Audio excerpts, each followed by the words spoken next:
All right, now we're going to start making our rice. We're going to take our large saucepan and we're going to heat up our front burner to about 7.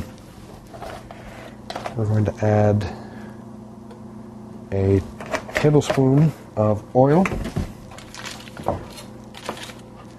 and a tablespoon of butter.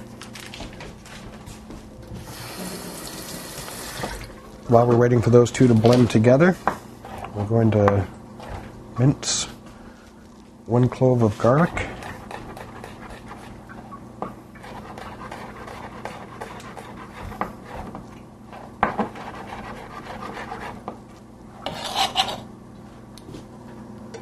add that right on the oil, and then we're going to move our oil and butter around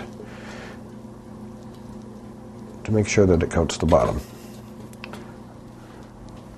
All right, our butter is just now starting to melt, so we're going to measure out a cup of rice, and whenever you pour a mixture out to measure it, it's best to do it right over what you're going to pour it into, so in case some spill, it's going straight in. You're not losing anything. We're going to pour that over the top, and then we're going to toast it for about 30 seconds to a minute.